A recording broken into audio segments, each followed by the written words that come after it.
get started. We're here to talk about RPT, SFR, PTR. If you don't know what those are, you're in the wrong room. Or faculty. We're going to explain it all. My name is Dan Green. I'm the Director of IT for the Wolf Tech Group here on campus out of the Department of Electrical and Computer Engineering. With me here is David Sterling. He is our primary and only programmer for the RPT system. And we are going to be going over it in its entirety today. If there's any questions, feel free to raise your hand. We'll answer them as we go along. And with that, we'll get started. One thing I will note, we are recording this. So we will try and remember to repeat your questions, but we won't always. Sorry about that. Go ahead. All right, so we're going to go over a bit of the basic setup things that have changed since the last time you've probably been in here. Let's start with the URL. rptonline.ncsu.edu. That's still the URL. When you log in, you'll be, for the most of you, you'll see something similar to this, like a dashboard. At the top, there's a couple of things that'll tell you how many reviews you have or how many faculty members. There's also an updated guide here, and that kind of goes over a lot of what we're talking about today as well. So if you want to follow along with that, you can as well. Down here at the bottom are the rules for this particular unit. You can edit these here if you're an admin. Only the ones for your unit, of course. You'll see we divided up the tabs now. There's RPT, Post-Tenure, SFR. Post-Tenure is still a work in progress, but we'll demo you some of that today as well. I'm going to go over, starting with, I guess, edit rules. That's kind of important. And if you don't have these, you'll want to fill these in. Not everybody has a rule for every one of these standards and procedures, but you can go to the policies website if you're not familiar with that and search your unit on there. And you're only entering in the last 3 digits of the rule because we already know what the beginning of that is. And to test to see that it's working, you can click the link and it should take you to whatever policy page that is. Okay, let's go over permissions. So permissions, we have admins, we have committees and voting faculty, and we have related persons. Admins, you're going to want to go in there and make sure that everyone that's on that list is supposed to be there. We're not automatically pulling your department head or your liaisons, so please take a look at that and make sure you don't have any people that are not supposed to be on that list. The RPT Online announcements, the RPT announce list that I will send out invites to this, and we send out any updates. That list is kept up to date by this information. So if you are here because someone forwarded you the invite instead of you getting it, someone needs to go in and update your unit's information. To add somebody new, you can come down in this box, search them by Unity ID, first or last name. If you're searching by name in most anything, type the last name first, and then a comma, and it'll give you results. If you're wanting to search by first name first, do that and then a space, and it'll give you the person. It's usually easier to do by Unity ID or Employee ID though. So that's how you add somebody. You can remove them as easy as clicking this button right here. It's going to ask you, are you sure you want to do that before you do anything with that. But if you look on a specific admin user, you'll see that there's kind of 4 roles right now that we have in there. They're not really quarantined off per se, so but that's something that we are doing because some people want to be able to only limit their staff to work on certain portions of this, so that is coming soon. If you're have an administrative appointment, this is where you would add that. Anybody who has an associate head position or anything that is an administrative graduate program, director of graduate program, anything that would show up on the RPT cover form can be added in here, and it will show up there as well. And this is also where you can click to remove somebody. If they're a department head right now, I'm not allowing you to do that, just because there's a couple of things to do with the SFR timing that have kind of messed things up with people adding or removing department heads or deans. So if you do have a new department head or a dean, please email us. One thing I will note is that in the past, when this was only for RPT, we were sort of saying, well, okay, the start of the RPT process was a couple months ago. This is normally when you'd go in and make sure everything was up to date. Now we're going to have post-tenure, so a lot of people are going to be doing this in January. But we've also got SFR, which is continuous. So as you get new liaisons, as you get new department heads, etc., make sure you're adding all these people in as they come in, because you're just going to be in the system year-round at this point. Okay, committees and voting faculty. This is going to include basically faculty groups, and this is how faculty gain permission to reviews. So for the most part, you're going to be familiar with the departmental voting faculty, and that kind of jumps you over here to the RPT tab as well. You can see that there, but there's a couple ways to get to that. And this is kind of how this page basically looks. It's pretty easy to set up. If you add a faculty member anywhere else in the system, it'll also add them in here so long as they have the appropriate tenured rank. But I can give you a quick idea here of how this looks. You can remove, I don't want to do that.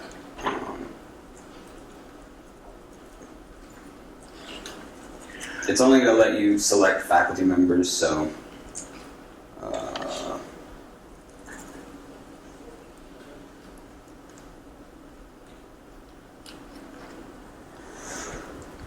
you can do stuff like that.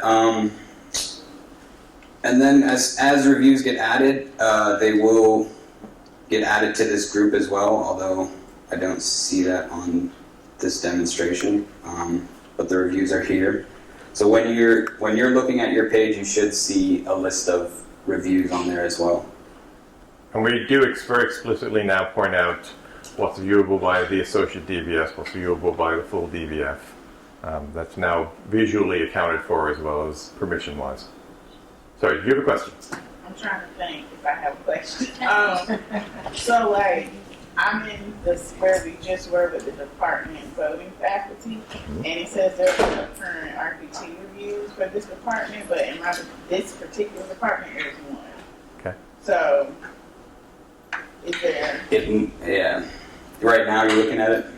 It might have been something that I had just pushed out before I came in here. So, Okay. I was trying to get this up to date with what we have, and the interface has kind of changed. This is a demo interface, sorry. So.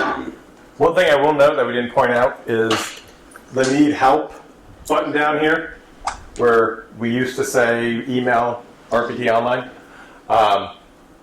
Anytime you run into a bug, anytime you have a problem, anytime you have a question, simply click on that, fill it out, it comes directly to us. I do still get the occasional phone call or voicemail that comes to me asking for help, and while I will always return those phone calls, or have David return those phone calls, it's much easier if you just directly send that question in, because that will come straight to David. Saves a little time.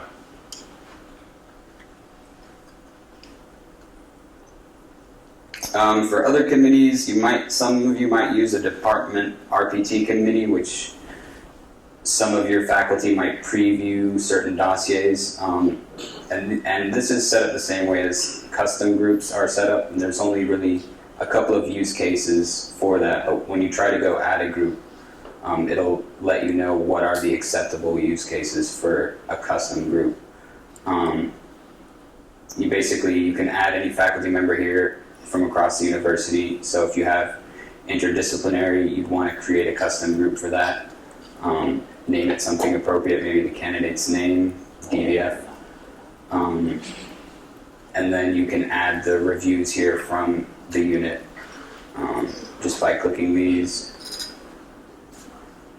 And then to control when the people see this, because you could set it up ahead of time, you have to click this and say make these visible.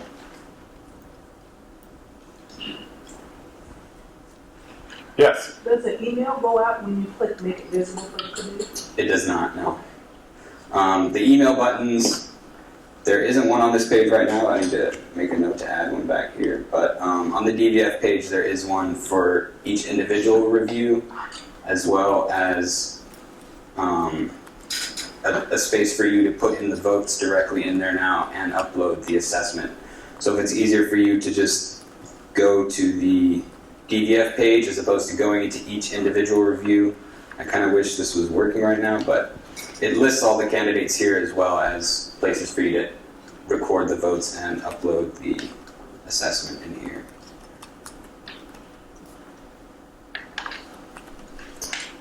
Okay, so I think that kind of covers groups. The last bit on permissions is related persons. And this is for anyone that has a close relationship with another faculty member. If you know who those people are, it could be across the university. Just go ahead and add them in here. It'll keep in here for as long as the system is going. So, and what that does is basically block those people from seeing each other's files in any circumstance. So, spouses or siblings.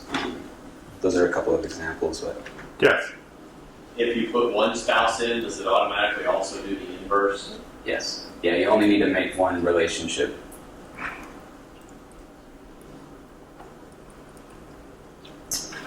Okay, so now let's go over faculty setup really quickly here.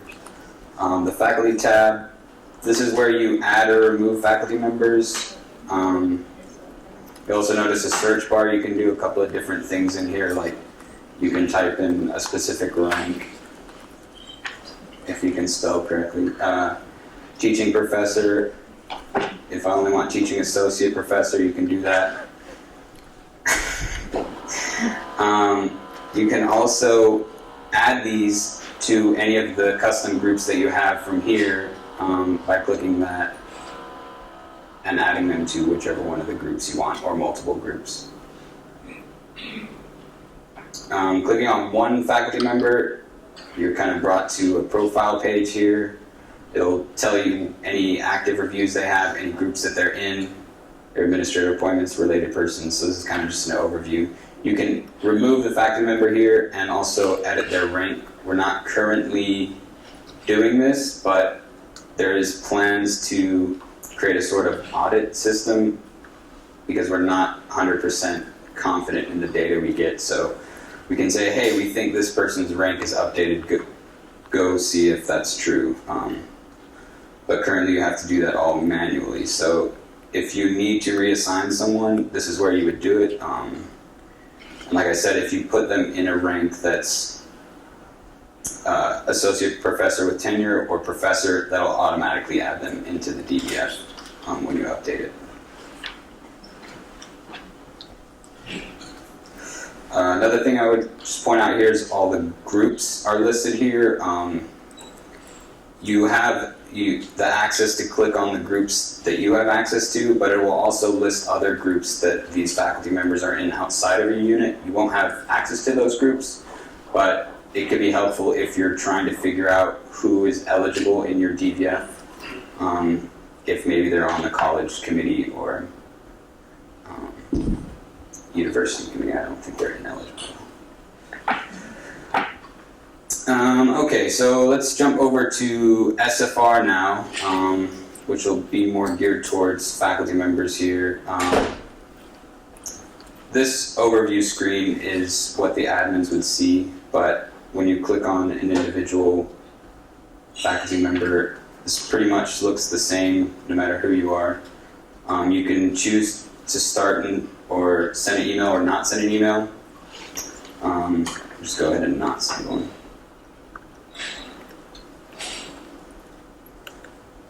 And so you'll notice right away you're given an introduction here, a bunch of things to read, your performance standards. There's also some helpful links to the regulation, videos of transitioning SE to SFR, the task force report. all of this kind of explains what the SFR is versus the SME, and if you're not familiar with that, that's some things that you probably want to look at. Again, the SFR isn't going to be required for everyone upcoming for RPT and post-tenure reviews. You can go ahead and get ahead of the game and start yours now. It's probably a good idea. I just want to quickly look back on this overview page, and I'll point out a few things here. If you're an approver or a signatory, and you have something that you need to do, I added this little asterisk here for right now. So that means this person needs to go in here and approve that.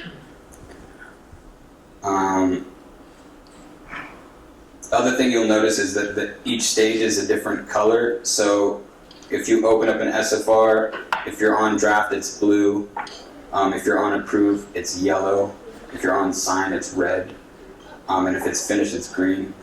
So that's in the table, and also this bar right here and these big words up here.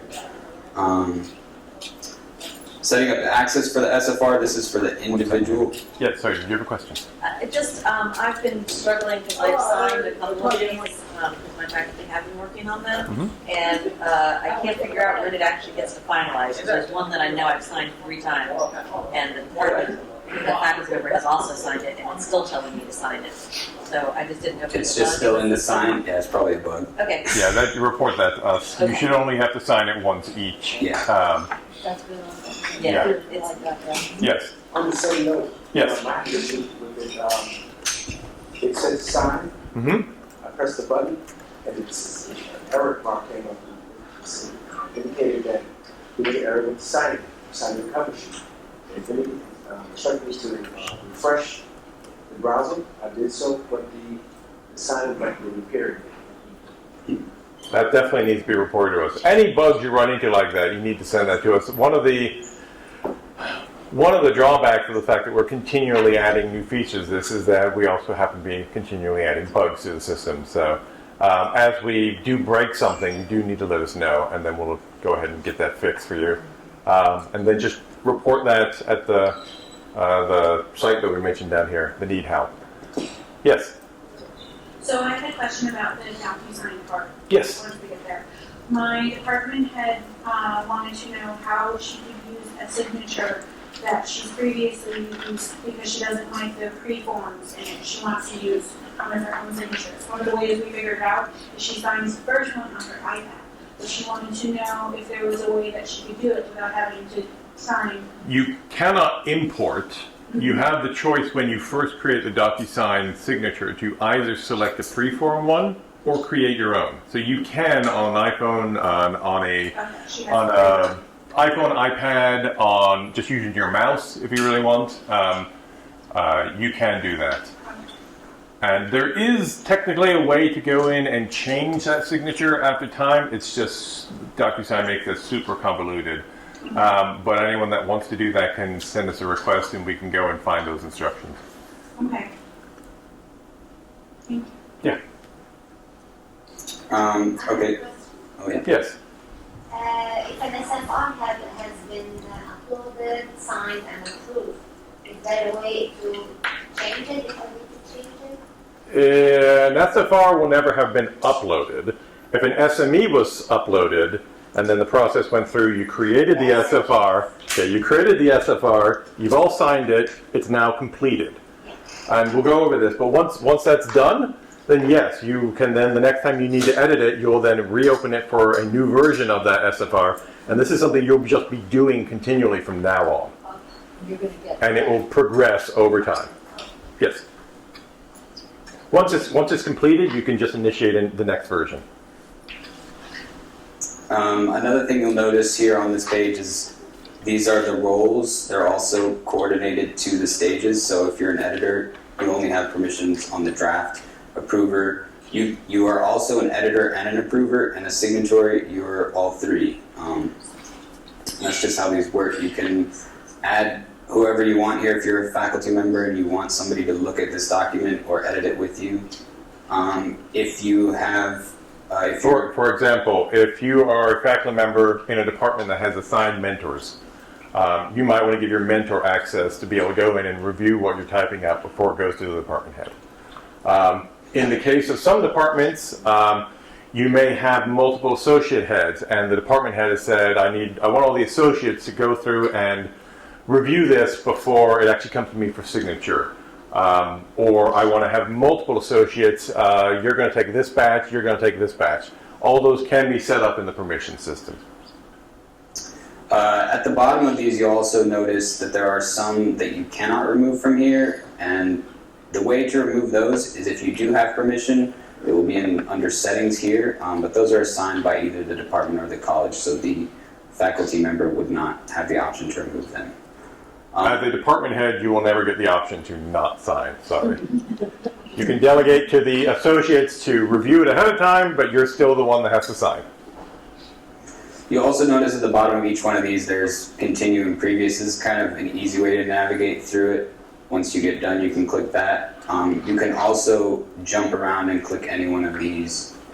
But you'll notice on the left-hand side, all of these question marks mean that all of these pages are incomplete. And once I've clicked this complete button, it will turn into a check mark. That needs to be done before you can submit anything.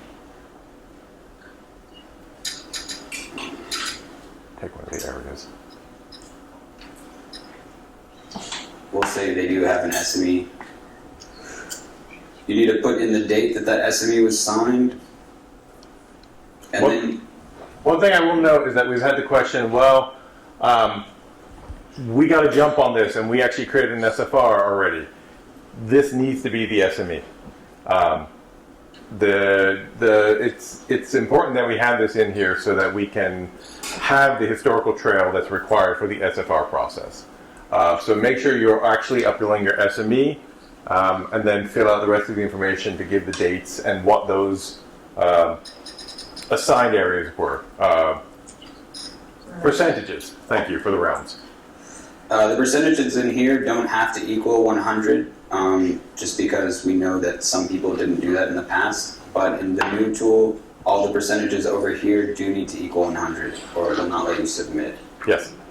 When I uploaded my RPT documents, the SFR was already in there. Do I assume that that's the most up-to-date one? Yes, it will be. Anyone going through the RPT or the post-tenure process from now on will, the system, one of the requirements is that you have an SFR document. We will take the most recent completed SFR and automatically include it in those two processes. And if it's not complete, if you don't have a complete SFR, you will not be able to complete those other processes. You'll have to go back, complete the SFR, and then keep going. Yeah. So yes, it will be. Yes. With new hires, obviously, they don't have an SME, they just have an SFR. In which case, you can then check the no, we don't have one. Ah, okay. That should really only be for new hires. We have had some folks that just never had them done as well, but try and dig back through your files and find it. Is that when the SFR was uploaded to 119 it automatically added the SME. So it was SFR, SME. So therefore it was 4 pages. Mm-hmm. Which, when you go up for reappointment, it's not part of the dossier. It has to be 2 pages. No. Ignore there are no page restrictions on the SFR. You can no longer upload in section 1A anymore. It's only automatically pulling from the SFR tool. Yeah. So however many pages you upload in that SME and however many pages you make the SFR, that's how long it's going to be. And that's okay. Yeah. Yes. So I have someone that needs an approval, but 2 that are finalized that didn't get approved, so because we have no approvers listed in the system. So does that mean that happened before? The signatory also is an approver. So if you don't have, the approver is a middle stage that you can put in. I want to have this person be an approver as well, but not everyone will have them. Okay. And if you don't see an approver, that's probably something's wrong. Okay, so yeah, I have someone that says approved beside it, but we don't have any approvers listed in our commissions. But you've got signatories listed under your permission. Yes. Yeah, That's so what the it is. signatories are automatically approvers always. What will happen, and you'll see in a moment, is that once all this is completed, you'll get a yes, I approve what this says. both the faculty member and any approvers or signatories have to agree before we ever get into the let's go ahead and sign. Because chances are you'll have arguments back and forth, no, I don't quite like this, etc., and we'll get into that. All right. So we'll just do a couple of these real quick. You could use the template here to kind of get you started, but it doesn't really give you a whole lot of help. This is from the task force report. For the most part, you probably want to talk to your department head if you're a faculty member about how your department is crafting these documents. And we do have a plan to add some sort of templating feature for the department heads so that they can have their own customized templates for individual ranks. For those department heads who want to put in basically the same thing for every assistant, the same thing for every associate, etc. Another thing on each of these realm pages, there is specific notes that you can leave. These are not formally in the document; they're kind of more of a conversation. It's just a running record of how things are. If you make changes in here also, and you try to continue, oh, just saved anyway. Okay. If you try to make changes before it's saved, and it notices that there's a difference, it's going to ask you to either approve these without an explanation, or you can say, I added something.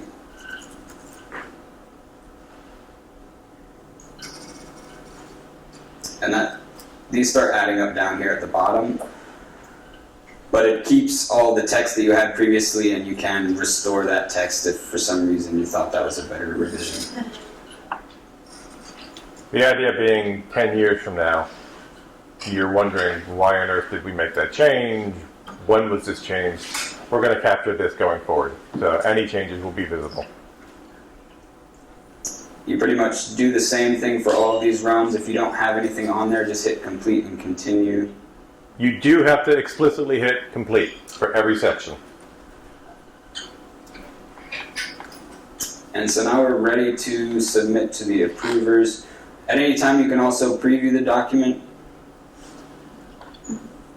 It's going to tell you how it's looking right now. And you can hit save even though every time you click somewhere in here or you click off of something, it automatically saves for Before you. you do that, change it to 41.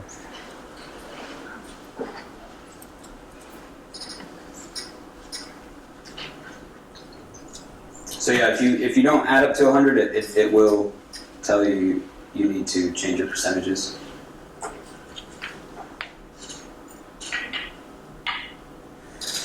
Here you have the option to provide an explanation of changes, like an overall explanation.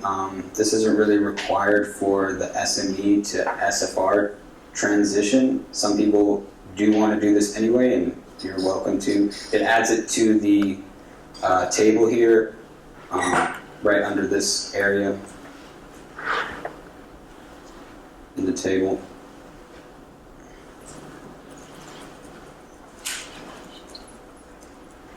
Still true if the percentages change, you have to put this in, right?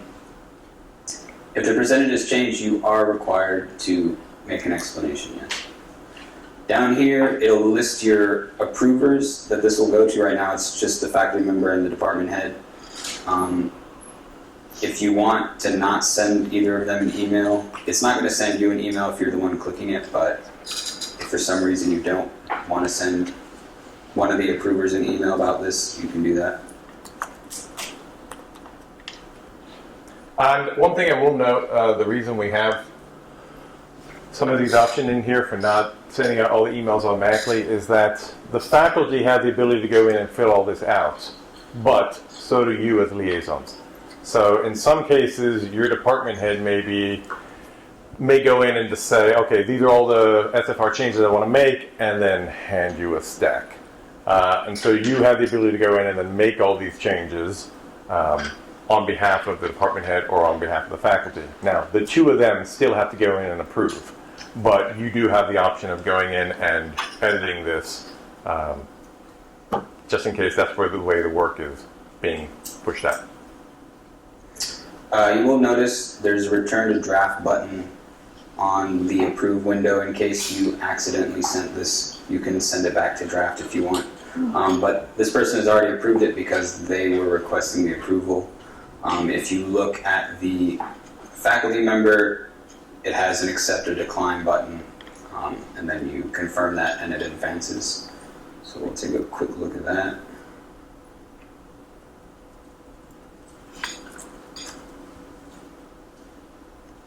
When the faculty member logs in, they'll see if they have an active review or SFR.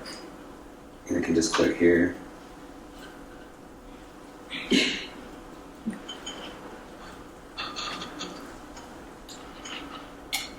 And then at this point, it's kind of out of our hands. It gets sent off to DocuSign. Now, one thing I will note is that the reason why, after saying approve, this person has, okay, go ahead and sign, versus the first time around, is because they were the final person to approve in that chain. If this person had approved first, then the next person to approve would have gotten that instead. And if you were the last person to approve, you can be the first person to sign as well. Yeah. Is that what you just said? Yes. Yeah. Go So ahead. if we see drafts sitting out here for a couple months as admins, we should go ahead and do that, send to approvers. Is that what you're saying? They might not be ready for They might approval not be though. ready. Okay, so the faculty person Yeah. should be the one to do that. You want the faculty member and the department head being the ones that are, yeah. Well, the liaisons won't have the ability to send for approval. Yeah, it still has to be the department head and the faculty member. No, They were staring at me like I'm wrong. Wait. They can send for approval. Yeah, you can send for approval. Can we? Yeah. Okay. You're not approving, so it's asking for two people's approvals versus just one. Sorry. This is how they sign. They just click a button. And this is kind of where we were talking about earlier. You can select your style or draw.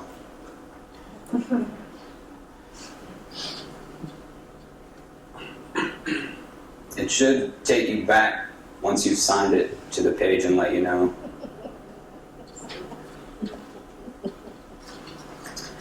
You can still return it to Is that draft too at this legible point. for a department head signature? God, he looked like LOL. But it does waste the DocuSign envelope. Do we have an "Are you sure" on that button? We do. Oh, good. Well, you're costing us a couple bucks every time, so. Yeah. So back into the department head, he sees now I have the star next to it. I need to go sign this. It's exciting things going on.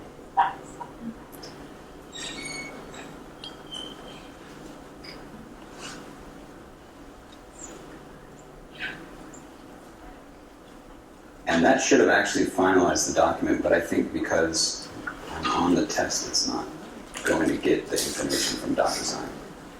Yeah, okay. So yeah, this actually finalizes at this point, and it turns green. But again, if there is a problem with the DocuSign service, sometimes that gets hung up. So like I said, if you encounter this where it's all checks on any one of these, send in a ticket because it should be advanced to the next stage. In this case, because we're on a test service, it's not actually talking to the updater. The settings over here, this is the global permissions that we were talking about earlier.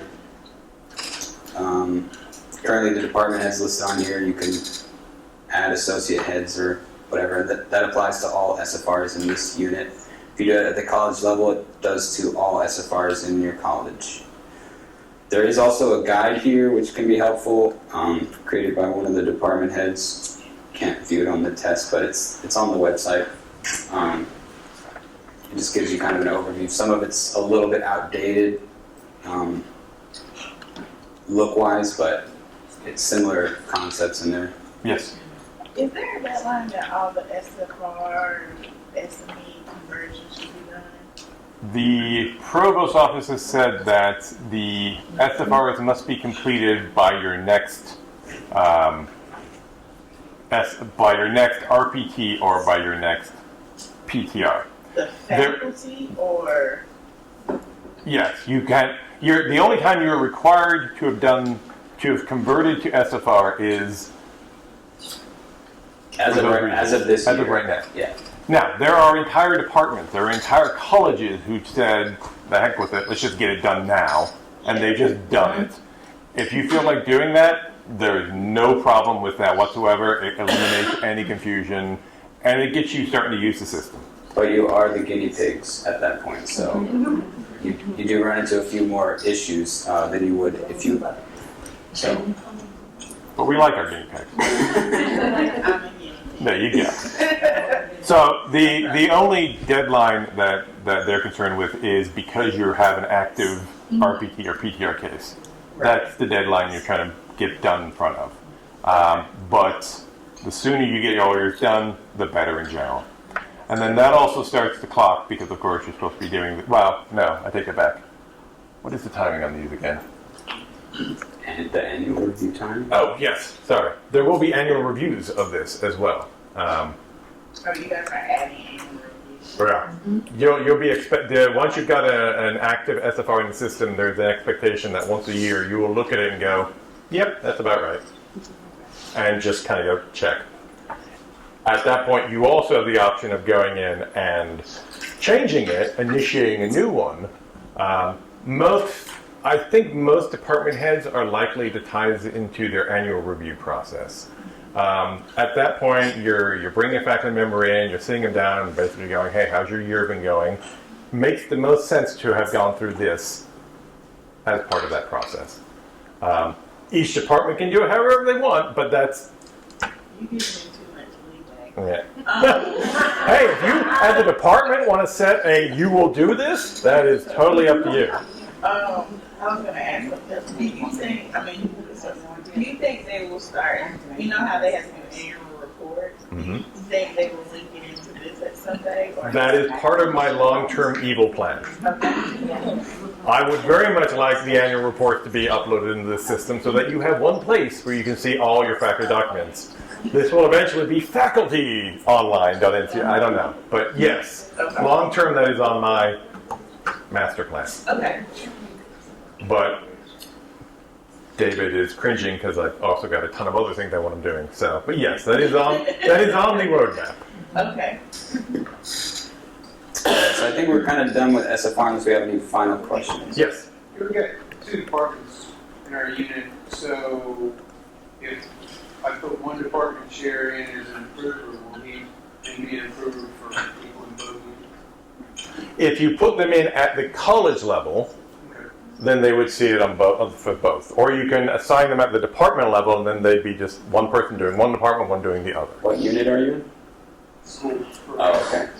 So yeah, yours is kind of a unique situation. Yeah, so I mean, if I put in the chair for political science and the chair for public administration at the school level. Yeah, they will both be required to then do every single one. So you want to make sure you're doing it at the unit level. Which I should be able to do. Yeah. Well, in their case, they can. Because they're very special. Yeah, sorry. I know about yours. We do have a few interesting cases that were, talk to us afterwards and we can make the system do whatever we have to. Show us how to I'll make him make the system do whatever. Yeah. Sorry. Show us how to initiate a new one from a finalized one. Right now, if it's finalized, you can't initiate a new one. Because that's part of the annual recertification part of it. I'm not sure if I added a back. No, I haven't added a batch draft on here yet because I'm scared to do that. But if you do have it, just tell me. Just send it in. And it's easy for me to do. It's just I don't want people clicking going, and then they're like, oh, we're back at square one. But you are correct that there is the situation where it's before the annual review and you need to start a new one because you just completely changed their teaching load or whatever it might be. Yeah. That is something that the system will be allowed to do. We just haven't gotten there yet. For the vast majority of people, we're just trying to get them to do the first one at this point. Yeah, if it's just a correction to the first one, just send it in. If you're trying to do it for like the next cycle, we haven't built that in yet. All right, I'm gonna shift over to RPT now. You'll see over here there's only 3 items at the department level reviews, PDF. The guide is kind of like what we're going over right now. Most of the new things are in there as well, but it kind of gives you a step-by-step of what needs to happen in order for you to check all the boxes. If you have a lot of faculty members, again, you can search by a bunch of different things in here, but we don't in this case. Okay, I want to get promoted. I think I'm actually going to do somebody that has an SFR. Yeah. Because if you don't have an SFR, I can show you what that looks like. It looks exactly the same for the candidate when they log in, but also one thing that these 2 buttons here are kind of helpful. This pops open all of them, or closes them up. And if you're all the way at the bottom, that'll help you get back up to the top. But yeah, if you haven't done it, it's just going to tell you to go complete your SFR. And this is also a link to this faculty member's profile where you can add the appointments.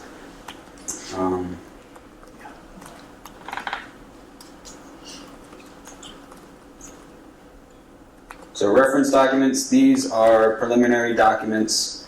Right now there's really not a way for you to only share these documents without sharing the rest of it, but I know that's something that some people have been wanting, so we'll definitely take a look into how we can accommodate that.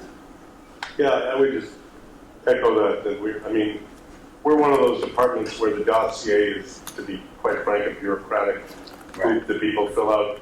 The reference documents in our department include the publications and all the teaching reviews. That's what we want to look at very closely. Right. So the sooner I can get my colleagues access to it. Because sometimes the dossier I'm working with, as you all know, if the Roman numerals in the wrong place, it's a disaster, so we have to screw around with it. And it sometimes takes a lot of time. And my job is to work with my candidate on all that baloney. Mm-hmm. But the sooner we can open up the reference documents, it should not depend on the dossier. So if you can couple that would be great. Sure. So you will also notice that we broke out a bunch of sections.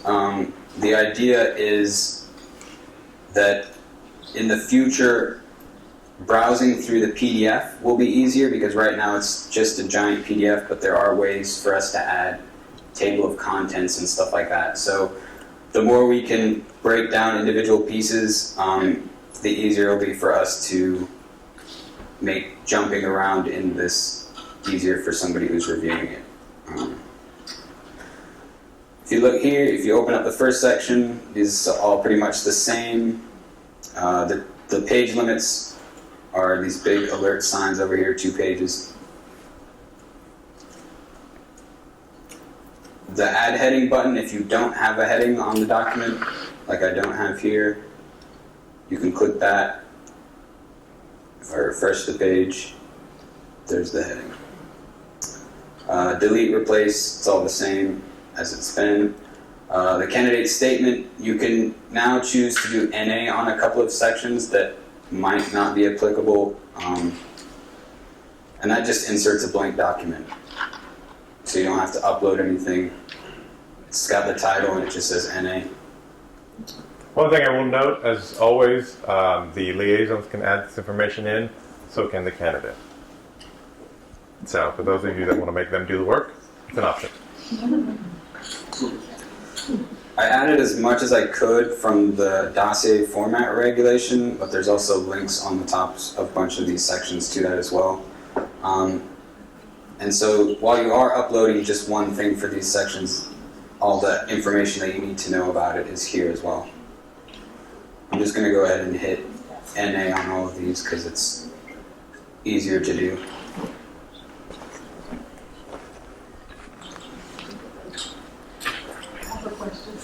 Yes. So it looks like from where you're showing for each of the Roman numeral sections, you have to upload that piece at that section. Correct. So you can't. As a PDF. As a kid, you can't upload the entire dossier as one. No. Okay. Fortunately, that's the trade-off for us to add in some of the more advanced functionality coming. But at the same time, it also means that you can upload that section sooner. You don't have to wait until you put it all together. You can adjust Yeah. Exactly. And it also might be helpful because some people are, to remove certain portions, if you upload a single huge thing, it's harder for you to kind of pull it apart and stitch that together, so. We're trying to make it so you don't have to know all the ins and outs of it, of Adobe Acrobat Pro quite as much as you used to have to. Okay, so when you take a look at the dossier, you'll see, as we've gone along, new footer. Well, our new footer, that's true. Big and bold, page 1 of 9. It tells you what year, what type of review, and who the person is. Oh yeah, and we should refer. This is always popular, but you don't have to number the pages. We do it for you. You can still have numbers on there. You also don't have to go back in and erase someone's previous numbers. The numbers that count are the ones in the footer. No more white out. So what about blank pages? Do we need to take blank pages out? I know I did last year. I wouldn't purposely upload a blank page. Well, somebody had a letter and then there's a blank page after the letter, maybe. Scan the back of it maybe or something. Yeah. I would imagine that your college and or the top level committees would appreciate it if it didn't have blank pages. Okay, so I figure out.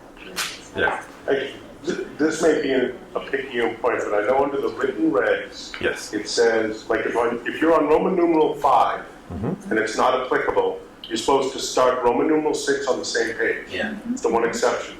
Now, this doesn't account for that, right? This will create a blank page for Roman numeral 5 and then advance to Roman numeral 6. Yep. Okay. We will just want to please let the college and like provost office reviewers know. I'm looking at my college. Well, no, I mean, this sort of thing with the form, we've actually had some of those regs adjusted in the past for some of this sort of stuff because. Last I saw it still said that. No, it may. So we don't always. We can't comb through those regs. I mean, I'm fine. I could care less either way. No. But want something sent back. I would actually like you to send us an email noting that, just because that is something I would like to go get addressed. Okay. Yeah. Yes. On top there is a dossier. Do we upload the entire dossier too? No. That was the preview button. This is the PDF. That was just as you're going through. You can click that at any point to see what you've already done. This is the whole assembled dossier. It's pretty much all the reviewers or faculty members see is this. They don't really see the drill down that you guys get, unless they're the candidate. Another thing we did add was external evaluations. You can solicit the external evaluations from in here now. So I can show you. This is very much still a work in progress. We're trying to get all the kinks and figure out everyone's timelines and make it more useful. But we have started adding in some more interesting features here. Also, we did add the template letter because that's something that anyone can get. Yeah, that's an awesome thing.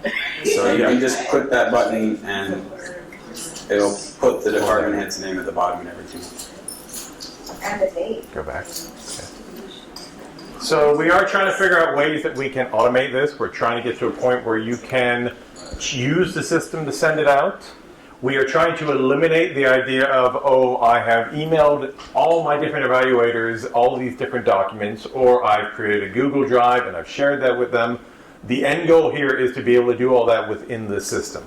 There are still some groups, however, that have massive friggin' files because their reference document, or whatever it may be, is a 500 gig video or genomic data.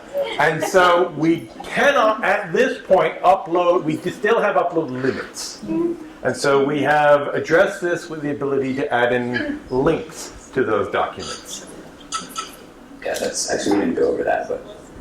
Yeah, but I will. So you can either upload the file, or you can put a link to where that file currently is. Long term, I really want it all in the system, but short term, we want to at least give you that that link option.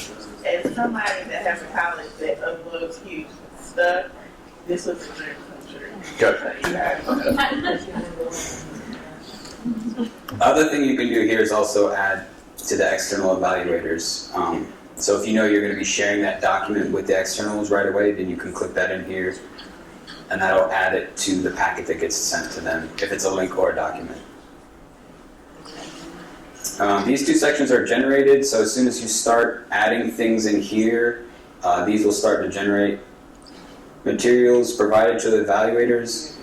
You can type this out. All you need to type this out is briefly describe what's in that packet.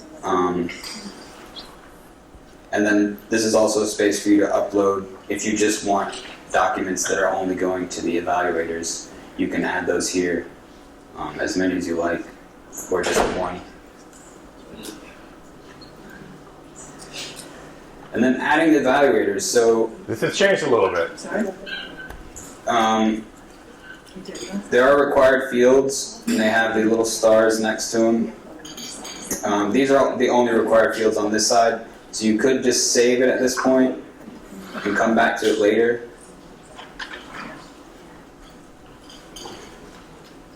Or maybe that won't bug. Maybe that is required.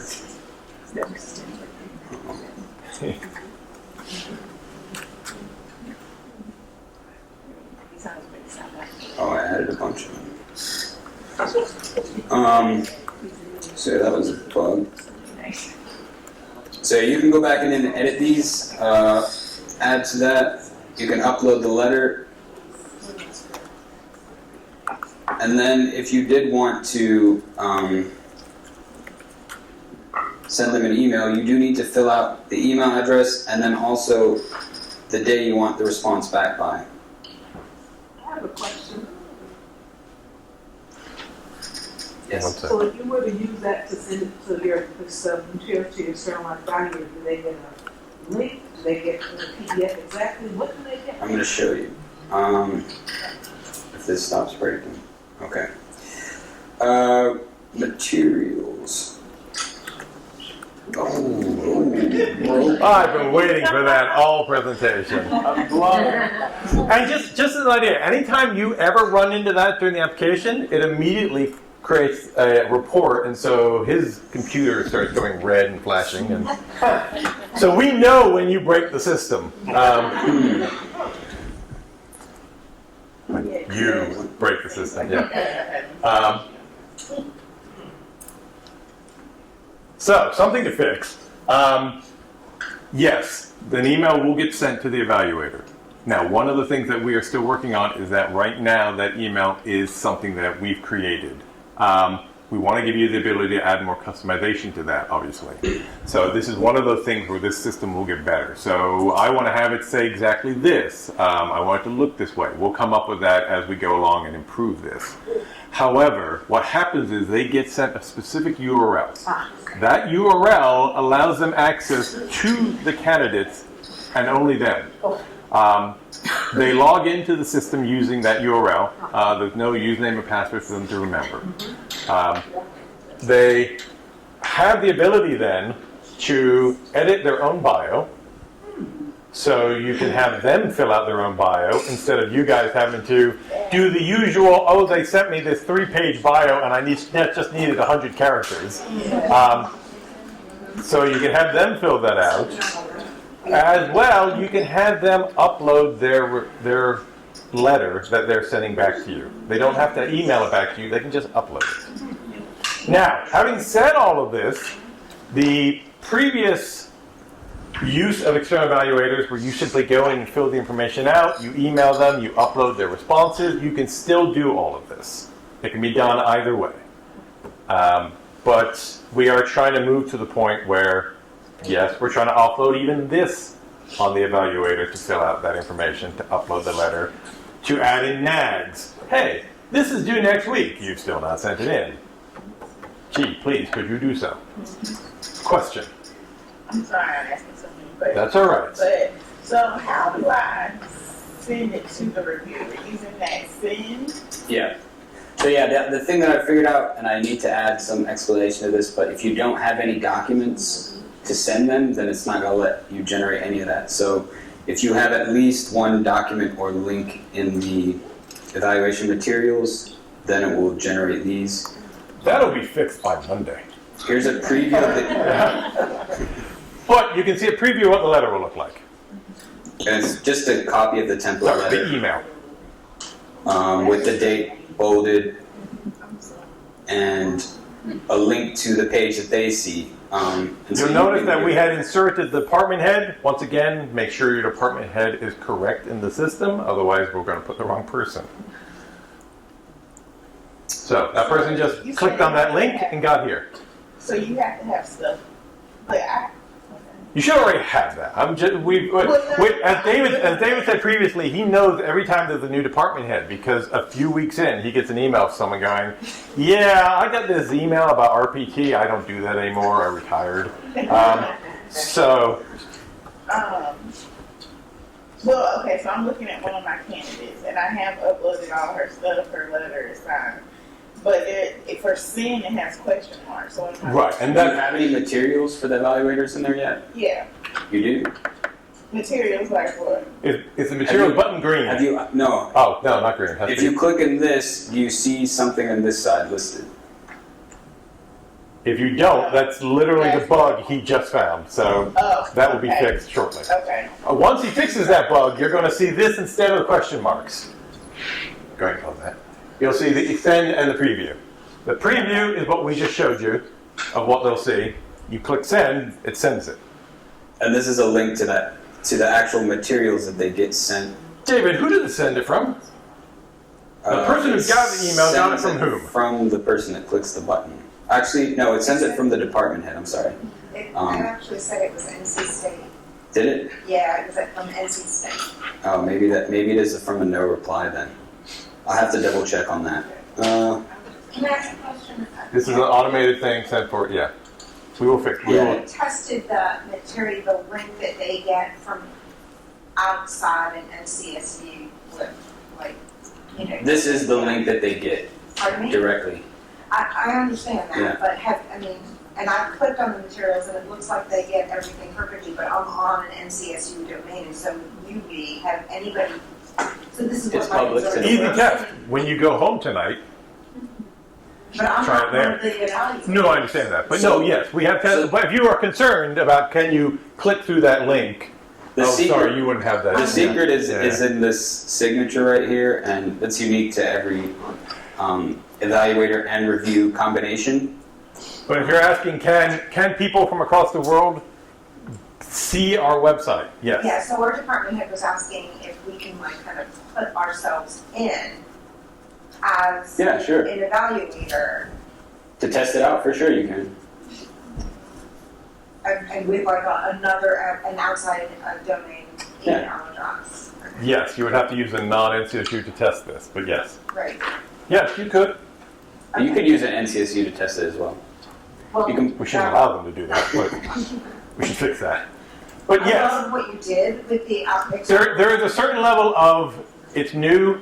There's exactly how does it look, exactly how does it work, that we plan to get a lot more documented so that those sort of questions, you don't have to go out and test, you can just know this is what they're going to see. So those are the questions that I actually want to hear. What is it that we're not being explicit enough about so we can go in and fix that? But in the short term, if you want to just test it and say, your personal email address is in about, let's test it. Hey, I just got this. Yes, you can do that if you'd like to. Right. And I love what you did with the external evaluations. It made it very, very easy, and I'm hoping it's easy for the external evaluators to do their thing.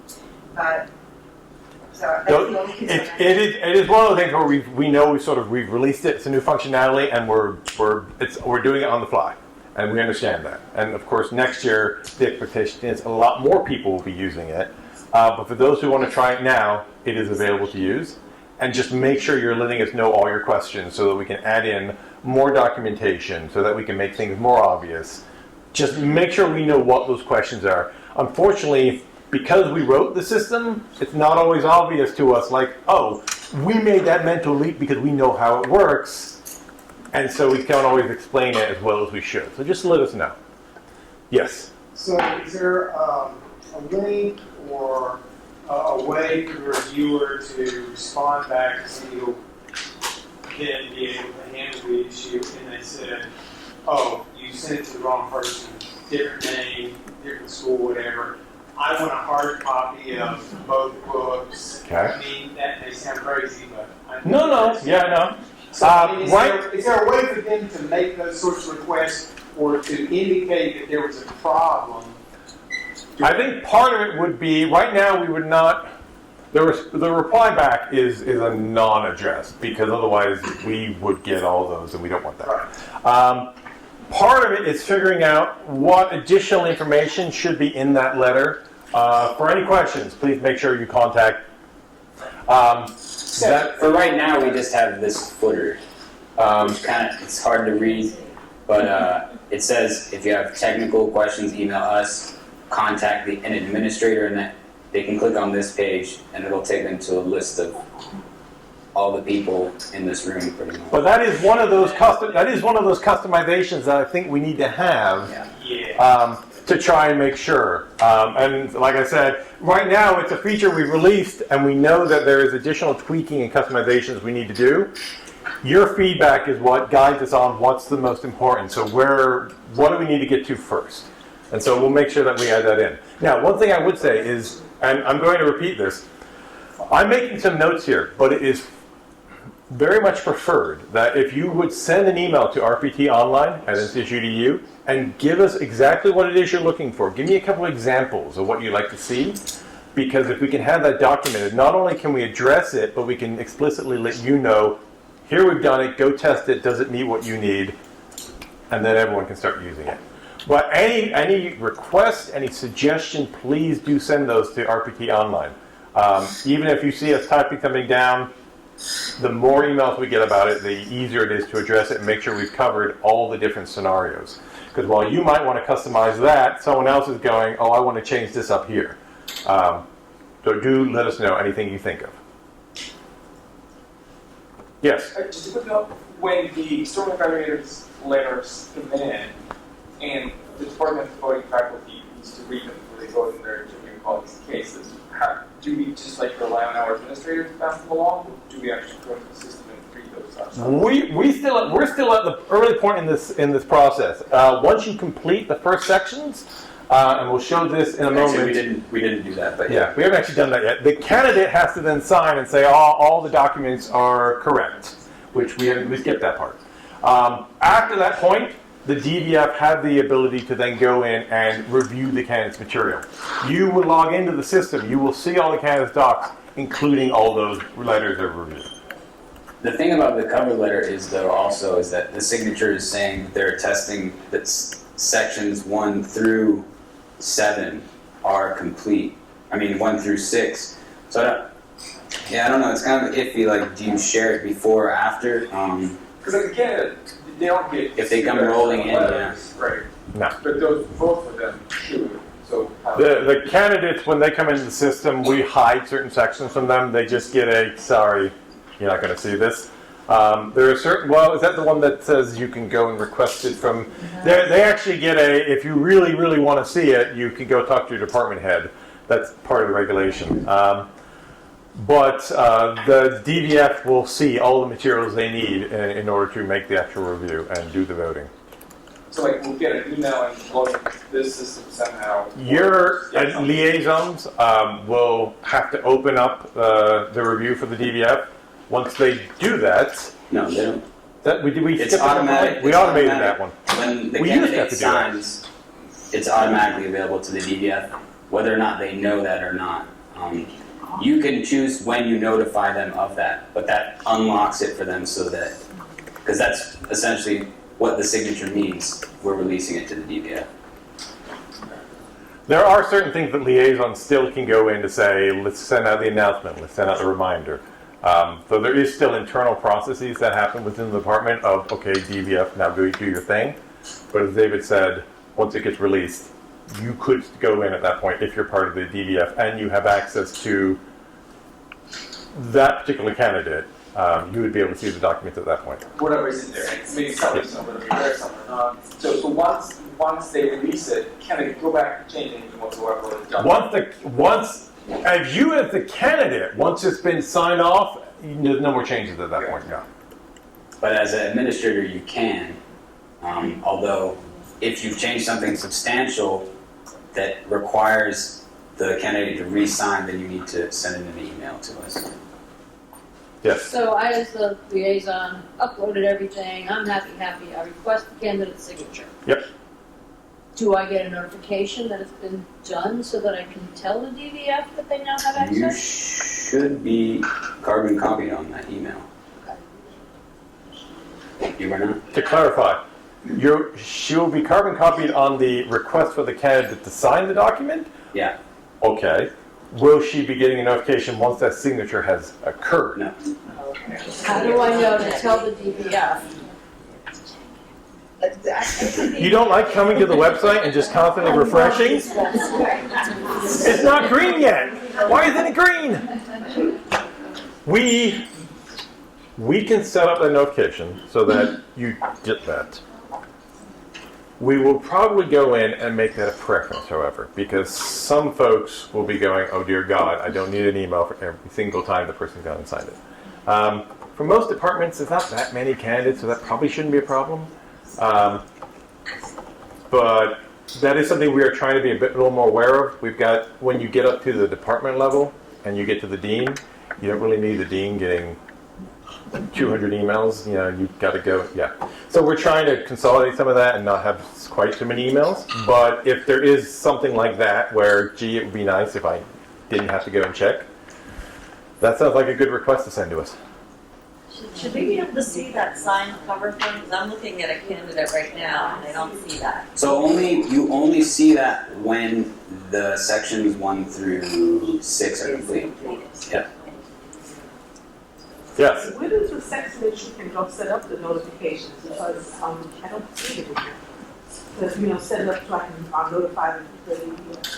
We just, then that you get a notification? No, that I can let them know. That This one? Where is it? The Email DVF. Scroll down, right there. Okay. When we get to that point, we're next up there. Let's go back up. What are we missing? We've had the evaluators. They've come in. They filled it all out. What's next? Keep going down. And also, it'll depend on what stage you're on. Certain things don't show at certain times, but that one should be showing. Sorry, we're skipping around a bit. Don't mean to, but we'll request the signature here. okay.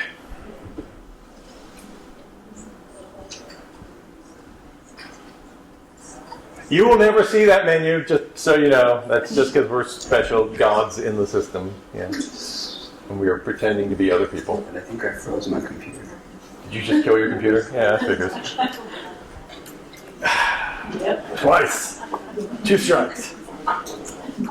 So what you guys are doing, I can't just ask, how as a candidate do you actually release it? Because I can only see where I need to upload things. I don't see a button that says... You will not get the... As we talked about earlier here, once all the sections are complete, the liaison decides this all looks correct because there's all the formatting issues that have got to be approved. The liaison will go in and say, that looks right, request the candidate's signature. And then you will get the prompt to come and sign. And then you will sign it. So anytime you tell me that. Exactly.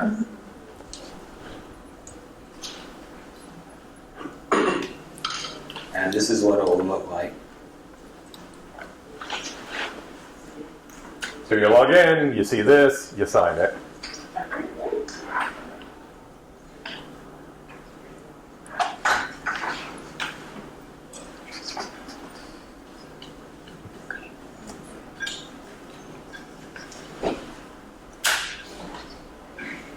Okay, let's go back to the liaison.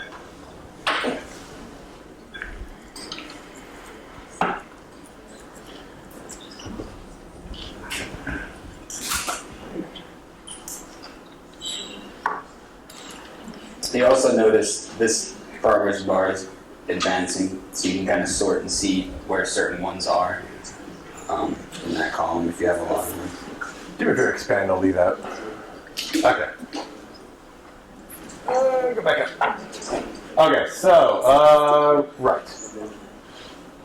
So, The one thing that has changed, DVF has access. That's an indicator so that you can know, yes, my DVF can now see this particular person. And that happened the moment the candidate signed it. But they're not notified of that? They're not. Not currently, but you have the button now, email DVF. So you can choose to either have the system email it, or you may already have a process in place where you're telling them at faculty meetings, you're sending them an email yourself. We're not forcing that email to go out. Maybe you just can want to choose to send use one it or email not. for all your candidates as Right. opposed to. Yeah. Otherwise, every one of your faculty will get potentially 5 or 6 emails saying this candidate's not available, this one's available, versus you might just send a single one going, they're all available, go and do it. So it's up to you guys. The option is there. So your DVF go in, they decide, yay, we like this person. They write up their report. Yay, we like this person. You upload that report. And of course you add the heading because they didn't do that right. Isn't the DVF different? Yes, the DVF is a generic term. There is we call them the full DVF and the associate DVF. That's automatically being taken care of based upon the rank of the candidate and the rank of all the members of the DVF. Only the full DVF professors will be able to see people going up for professor, and then all the DVF associate and above will see all the ones going up for associate and professor and or how. Yes, even we have all that programmed in there. The people that are supposed to see it will see it. Keep in mind that you had previously also done relationships in the system. So if you had a relationship, you're not getting to see any of this stuff that's already being taken care of. You do still have to fill out the votes. We've said that we were looking at going with an online voting option. Sorry, we haven't got to that yet. It's still the old system. You fill out everything you have to fill out. It does still check your numbers though, so. And are you guys also going to use blockchain in the future as well? Yes, when you convince the provost office to hire me another programmer.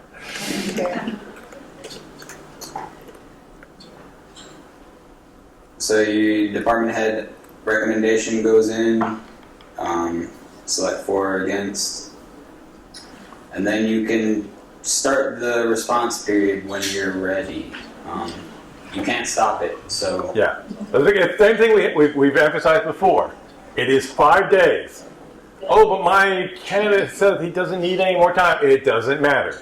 5 days. You click the button, 5 days. 5 business days. You click it on Friday, they've got however many extra days in there for the weekend. Or before winter break, and they have the whole week. Yeah. So we do actually put holidays in there. So if you do this in that way, they will potentially get weeks because of the holidays. So just keep that in mind. 5 business days for any department who has a deadline because your college has said it's due on the 1st. Keep that in mind. Backtrack however many days and figure out the weekend and all that stuff, because if you click it and it's still another day before it's due, we cannot fast track that in any way. You will miss your college deadline. Same thing for the colleges and the provost office. In fact, one of the things we're thinking of doing is putting in a little, are you sure? Yeah, this will be this date. You know, remember the college has set this deadline. You're getting behind. You gotta, yeah. So that's one of the things we're thinking about adding in.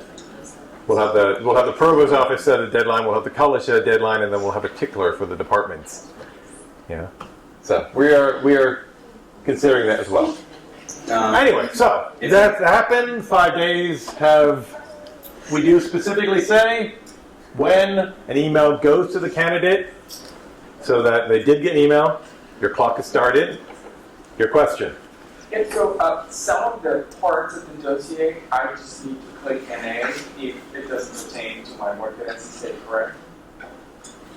Because before, when we... I feel like a provost office question. Well, no, so for example, you're not doing extension, right? You can just click, I'm just teaching and research, so extension is just NA. Before, my dossier was like half a page with just NA without a particular section. Yes, that is what that NA button is for. We'll create that page. So I would click on that or upload the page that says NA. I guess I would be equivalent. Okay. So I click on the NA box once, and then I unclicked it because I figured out what that was supposed to do. And now there's like a little sign on top of the box that can no longer click again. If that's what I want to do. found out the bug. That sounds like an interesting bug. Send us that. I mean, I can just upload a sheet that says NA. No, I'd like to have you submit that if you would.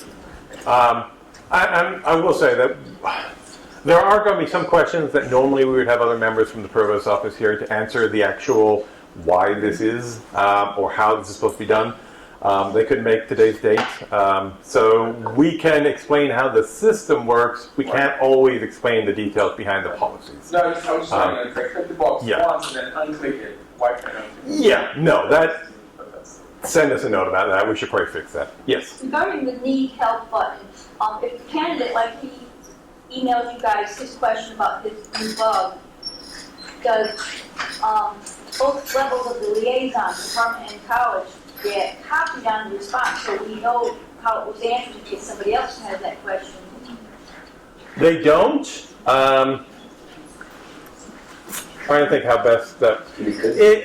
Yeah, we could possibly do that. It's an interesting suggestion. What happens is that gets put into a ticketing system we have. But send in a request. Let us think about how we might do that. The problem there is that for a lot of the technical stuff, one, we try to fix it pretty quickly, and two, I don't know that everyone really wants to know that all that stuff. That would be the only thing we'd have to evaluate is how much extra emails that would mean for the rest of the liaisons that can't really do anything about it. We're going to fix the bug and then tell the candidate, go ahead and try now. But I'm not sure how useful that would be for everyone. Somebody who doesn't go to the detail button, they go directly to the department liaison or me, the college liaison, who will know the answer if it's ready to fix or this is what we need to do. Like I said, send it in. I'm not actually sure how many questions we get from candidates. Most of them tend to be from the liaisons themselves. But like I said, send it in. There's just ramifications we'd have to think about for that. And it could be something that we could enable on a per unit sort of thing. I save those problems because I do get contacted. I see. Okay. Well, no, that's good to know. Send in the request and let us think about how to address that. Or just do it to my college. I don't mind it. Well, we try not to do anything specific for one college. We try to make it so that any college could take advantage of that feature, but it would be something we would probably make optional. So if you'll send that in, we'll add it to the growing list of things that we're trying to put in. And we'll just prioritize it as we can. Yes? A quick question. On my Department for Voting Faculty page, all the correct people are voted. Okay. It says that there's no reviews available. But then I have a person that's a candidate and she signed her cover letter. Yeah. When I go to her candidate page, it says That's DVF. That's up. Please send us a... Okay. That's something I pushed because I just changed the DVF page before I came in here. So We like to create bugs right before major presentations. It keeps us on our feet. And I would also say sometimes when you're sending in bug reports, a screenshot is always welcome. So you can go ahead and include that as well. But yeah, anything you find, send it in. Yes? So if you click on NA and then you Okay. We're not inviting candidates anymore to these meetings. No. I can upload, I can unclick NA again, that section's frozen for me. So I cannot do anything on that. Because we put in the candidate cannot keep changing their mind rule, I believe. You're done. Like, then try to click it, you can't upload anymore, you can't click this button and send We it. make notes in the system so that when they come to review you, we're like, well, the candidate had a level of uncertainty because they kept going back and forth. They're not really committed, So send a report in for anything you find. How do you do the help question? Right here at the bottom of the footer. At the bottom, need help. Or send an email to rptonline@ncu.edu. That's what this does. Yes. Can you add a graphic, to a screenshot to that need help button, or do you have to do the online? Yeah, good. You soon will be able to. Other questions? Yes. You said there's an NA option for, if you don't have any information, and you said it's a blank page. But It's does it give the title? It gives the section title and it says NA. NA, okay, good. Yeah. Not just a blank page. It's not just a blank page, no. And it has a lovely footer. because we like our food. So the candidate has decided To not respond. to not respond. But something is broken. Maybe.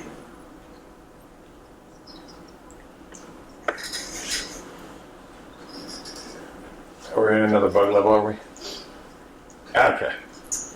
You've been through this system how many years? Yeah, the candidate has done the response. Yeah, what's next? The department head signs. Thank you. Department head goes in. They sign. It looks like DocuSign. We've shown it to you. Once many the times. period is complete, it will trigger that section at the top for the sign cover form again. Yes. For the department head. So you don't have to, in the years past, you had to go in and say send it to the department head. Once the 5 days is up, then you can already go in and do that. You don't have to do that. It auto advances. We sent it to the department head saying this is now ready for your signature. Excellent suggestion. Currently it's a button, but yeah, automatically. Because if it automatically is ready for sign, if there's no email, I'm gonna have to go over and check and be like, hey. You're right.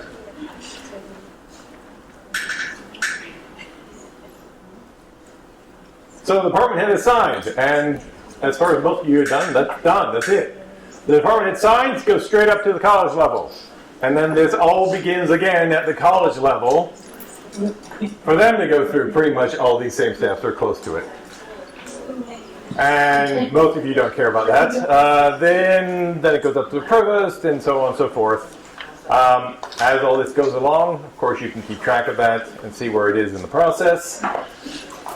At each level, as it gets signed, it becomes available for the candidate and for you to see the progress and where it stands. And then the final signature goes in there. The process is completed. Someone got promoted, someone didn't get promoted. There are smiles, there are tears. Life moves on.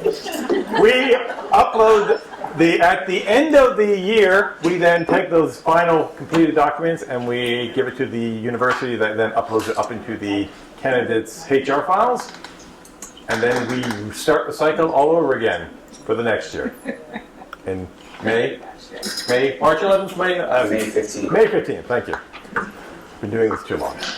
And that is the RPT process. And then just a quick little... If anyone wants to disappear, you can. However, we are going to quickly show you what the post-tenure system is. You can't do a whole lot in post-tenure right now, but you can add reviews for future dates for this cycle and get them started.